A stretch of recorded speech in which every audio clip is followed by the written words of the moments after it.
안녕하세요. 모든 경기 종목을 다루고 있는 토서관입니다. 하루도 빠지지 않고 많은 경기들의 조합픽을 프리미엄 정보방에서 매일 공유하고 있습니다. 참여를 원하시는 분들은 영상 하단 댓글 보시면 오픈 채팅 링크 있으니 문의 주시길 바라며 구독과 좋아요 한 번씩 부탁드리겠습니다. 그럼 이번 경기 정보 시작하겠습니다. 나폴리 AC 밀란 축구와 관련하여서 나폴리는 리그 2위입니다. 밀란은 나폴리의 골득실에서 밀린 2위로 나폴리는 라치오 원정을 잡고 난 후에 리그 1위 자리를 되찾았습니다. 시즌 중반에 인테르와 밀란 등에게 리그 1위를 내줬었는데 무패를 이어가면서 다시 선두로 올라섰습니다. 이번 시즌이 끝나면 미국 미국으로 떠날 팀의 주장인 인시네가 마지막 나폴리에서 불꽃을 태우고 있고 오시멘은 1억 파운드 몸값이라는 기사가 나올 정도로 최근에 페이스가 좋습니다. 로버트카가 부상에서 돌아왔기에 중원도 풀 전력으로 경기에 나설 수 있습니다.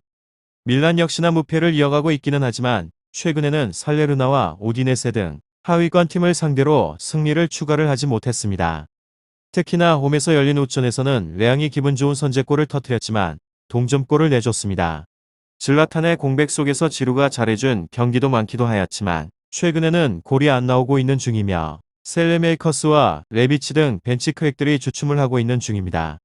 나폴리, AC 밀란 이 두 곳에 있어서 나폴리의 승리를 보고 있는데 밀란은 주중에 인테르와 코파 이탈리아 준결승 일정을 치렀는데 유리하게 경기를 풀어가고도 승리를 하지 못했습니다.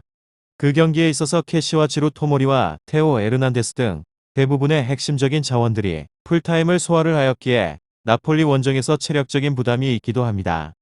인시네와 폴리타노 메르텐스와 오시멘 등 최전방과 2선에서 활동량이 많은 나폴리 공격진이 지치고 있는 상대를 공략을 할 수 있기도 합니다.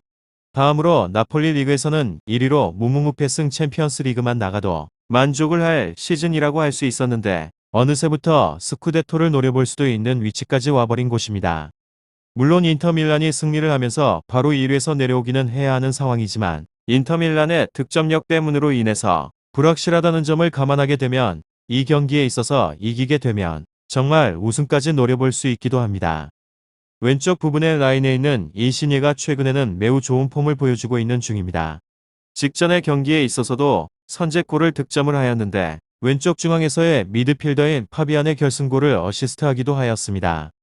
밀란 팀의 수비적인 미드필더인 캐시에가 대부분 왼쪽에서의 커버를 들어간다는 점을 생각하게 된다면 상대적으로 나폴리의 왼쪽은 자유로울 가능성이 높기도 합니다. 오시멘의 폼이 최근에는 가라앉았다는 점에 있어서는 아쉽긴 하지만 핵심적인 수비수가 빠진 밀란의 수비진을 공략을 하기에는 충분한 전력이기도 합니다. 한 골 정도로 예상치를 잡게 되면 좋을 것 같습니다. 나폴리, AC 밀란 축구 밀란의 공격에 있어서 왼쪽에 초점을 맞춘다는 것은 잘 알려진 상태입니다.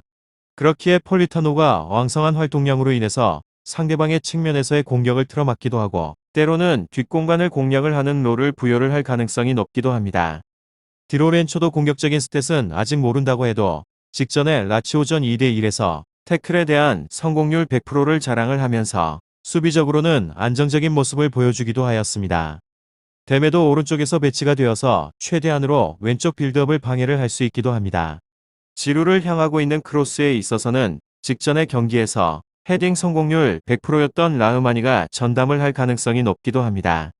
지루의 기동력에 있어서 좋지 않아서 침투에 대한 걱정이 없기도 하고 롱킥 차단과 우측면 수비에만 신경을 쓰게 되면 많은 실점을 하지 않게 될 가능성이 높기도 합니다. 결장자는 안기사 튀앙제블 로사노 말퀴 선수입니다. 다음으로 밀란 리그에서는 2위로 승승무무 라이벌인 인터 밀란이 굉장히 미끄러지고 있긴 하지만 밀란도 이에 못지는 않습니다. 챔피언스 리그 진출도 진출이긴 하지만 어느새 리그에서 우승한 지도 거의 10년이 다 되어가기 때문에 우승에 대해서 동기부여는 나폴리 못지 않습니다. 나폴리 AC 밀란 역시나 밀란의 주요 공격적인 루트는 왼쪽입니다. 테오의 저돌적인 전진의 능력을 이용을 하면서 왼쪽 측면의 파괴력을 높이기도 하고 레앙은 중앙으로 진입을 하면서 직접적으로 득점을 노리게 할 것이 유력한 상황입니다. 다만 나폴리가 최근 경기에 있어서 데메를 오른쪽 중앙에서의 미드필더로 배치를 하여서 수비에 대한 안정감을 높이기도 하고 디 로렌초도 최근의 경기에 있어서 태클 3개를 모두 성공을 시키는 등에 있어서 테오의 전진이 생각보다 먹히지 않을 가능성이 높기도 합니다. 그렇다고 하면 지루를 향하고 있는 크로스를 노려볼 수 있게 되는데 지루가 떨궈지고 레앙이 골문을 타격을 하는 그림을 그려볼 수 있기도 합니다. 최근에는 나폴리의 실점에 페이스가 좋지 않기에 대략으로 1득점 정도로 선을 그으면 좋을 것 같습니다. 수비에 있어서는 캐시에가 테오의 커버를 잘 들어가는 것이 중요하기도 하며 그뿐만 아니라 최근에는 나폴리의 왼측면 공격이 매우 날카롭기도 합니다. 직전의 나폴리의 경기인 라치오전에 있어서도 인시네, 파비안 두 왼쪽 라인의 연계로 인해서 두 골을 만들어낸 바 있기도 하며 베테랑인 플로렌치가 경험을 바탕으로 하여서 버티고 있기는 하지만 토날리가 오른쪽 중앙에서의 미드필더로 나오게 될 경우 수비적으로는 기여도가 떨어진다는 점을 감안을 해야 합니다. 베나세르도 본인인 레지스타를 선호를 하다 보니 포백 보호에 있어서는 취약한 면을 보인다는 것이 문제입니다. 나폴리 AC 밀란 축구 잘 알아보시고 좋은 결과 얻어보시길 바랍니다. 유익한 정보가 되셨다면 구독과 좋아요 한 번씩 부탁드립니다. 그리고 최종 조합과 정답치는 항상 프리미엄 정보방에서 항상 공유하고 있으니 참고해 주시고 이번 영상 마무리하겠습니다.